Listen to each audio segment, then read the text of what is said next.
الآن توب ستوريز من وطن الكرامة.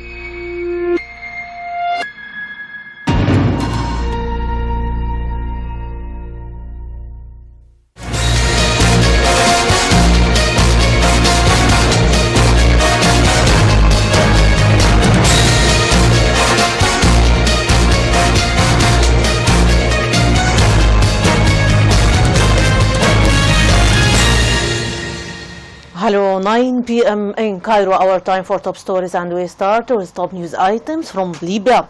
Libya's permanent envoy to the Arab League, Ambassador Ashur Bourash, stressed the need for a unified Arab strategy to counter terrorism because of the challenges the nation faces, notably terrorism.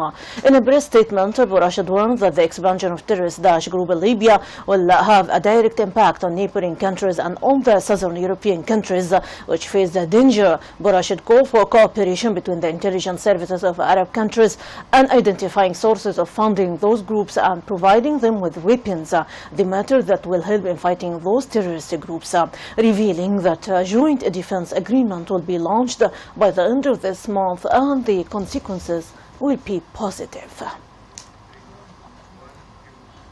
The Arab League Secretary General, Dr. Nabil Al-Arabi, stressed that the joint Arab force, which will be approved at a meeting of Arab foreign and defense ministers next Thursday, is a defensive force which has a task of peacekeeping and humanitarian aid. This came during a meeting with Indian Foreign Minister Sushma Swaraj, during which they discussed latest developments in the region, particularly the situation in Libya. The Arab League Secretary General stressed support to the Arab League for efforts exerted by the international envoy Bernardino Leon to support the dialogue between the Libyan parties. Moreover, the Secretary General expected reaching an agreement between the different political forces, expressing optimism about the possibility of forming a national consensus government in the future.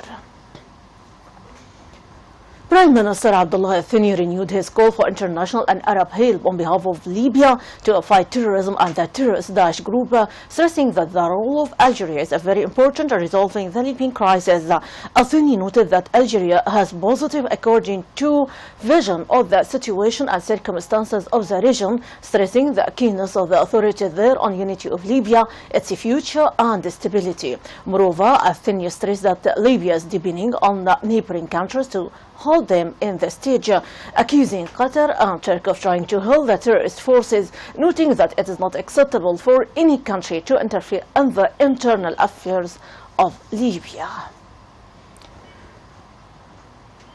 Saudi cabinet stressed that the importance of contents of Arab League final resolution in Libya and the necessity of respecting the rule of Libya, integrity of its territory and its political independence. During its meeting under the chairman of vice custodian of the two holy mosques, Prime Mohammed bin Naif, the cabinet stressed the importance of helping the Libyan legal authorities to face terrorism and massacres committed by terrorist Daesh group in Sirte and develop a comprehensive plan to ensure the fighting against terrorism without depending only on specific countries, regions or organizations. French Foreign Minister Laurent Fabius met with his Libyan counterpart Mohamed El-Dairi and Chairman of the Parliament Foreign Affairs Committee Idris Abdullah Al-Maghrabi in the French capital Paris. The meeting tackled the bilateral relations between them. Fabius also stressed his country's keenness on the continued support of the Libyan Parliament and the government. For his part, Idris Al-Maghrabi stressed the need for France's support to Libya in its fight against terrorism and helping it in the Security Council concerning to lift the arms embargo imposed on the Libyan army. Egyptian President Abdel Fattah al-Sisi met with the Abu Dhabi Crown Prince Sheikh Mohammed bin Zayed Al Nahyan on the sidelines of their visit to Russia and attendance of International Exhibition of Air and Space Max 2015. During the meeting, they discussed means of strengthening bilateral relations at various political, economic and development levels and ways of improving them, especially under the circumstances in the region. The two sides also stressed the need to take swift action to counter the threats to Arab national security as well as international peace and security, especially in light of the widening circle of spread of terrorism. And now we transfer to Yemen. Saudi coalition airstrikes killed 2 and injured 6 others in Yemen's Red Sea port city of Hodeida. Witnesses and officials said government buildings and residential homes were crumbling in Hodeida, the latest targets of airstrikes by the Saudi coalition aiming to rid Yemen from Houthi rebels. Witnesses and medical officials say the latest attacks killed at least 2 people and wounded 6 others. The injured were taken to area hospitals, although local authorities there say medical supplies are running low amid a civil war that killed more than 4,300 people with no end in sight. More than a dozen migrants from Syria, Iraq and Afghanistan boarded a rubber boat on the shore of Turkey today, hoping to reach the Greek island of Lesbos.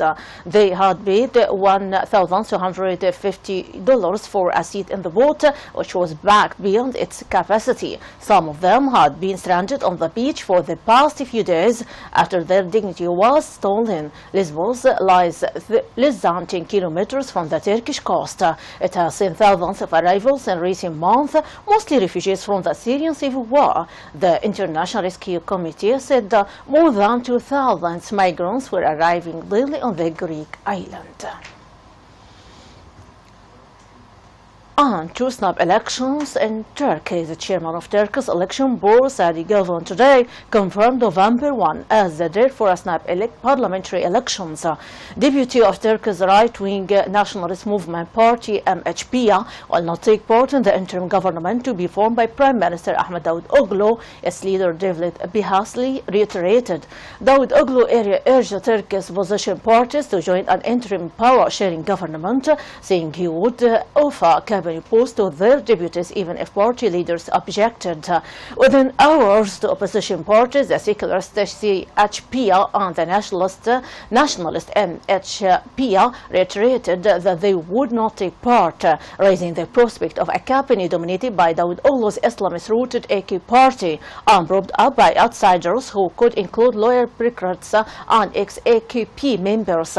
The leaders of the third opposition party, the Pro-Kurdish People's Democratic Party, HDP, said his deputies were ready to play a role, but he would not be surprised if Davutoglu tried to exclude them.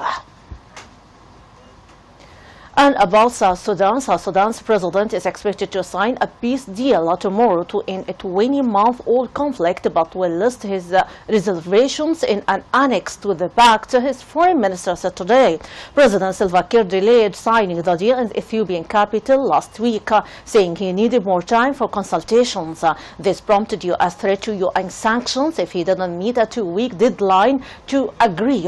Rebel leader Riek Machar, Kiir's former deputy until he was sacked in 2013, has already signed the peace deal that was brokered by the regional African group IGAD. The conflict, which has exposed deep ethnic divisions, erupted after a power struggle between Adinga and Machar. Fighting has killed thousands of people, driving more than 2 million from their homes, and halted developments in the currently worst nation that seceded from Sudan in 2011. Kiir was expected to sign the deal when regional African heads of state visited Juba tomorrow. Mediation officials and diplomats previously indicated that Kiir's concern including proposals for Juba to be a demilitarized zone and demand he consult his first vice president on decisions. Machar is expected to take part that post.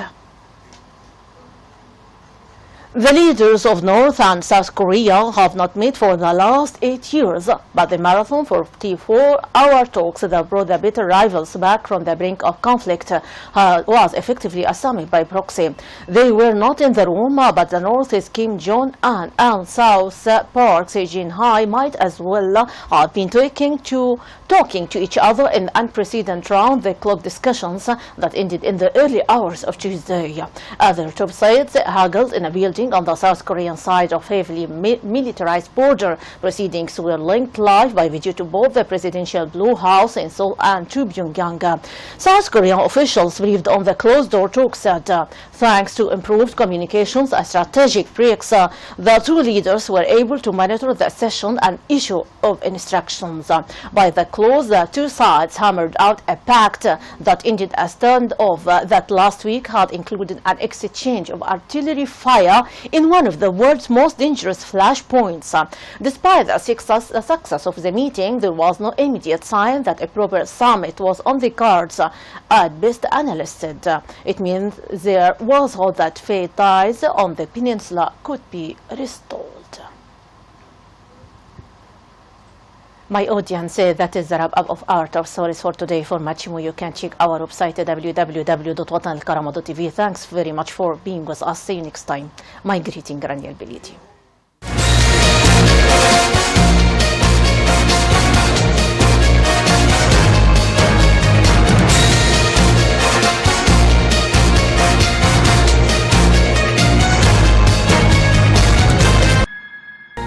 التالي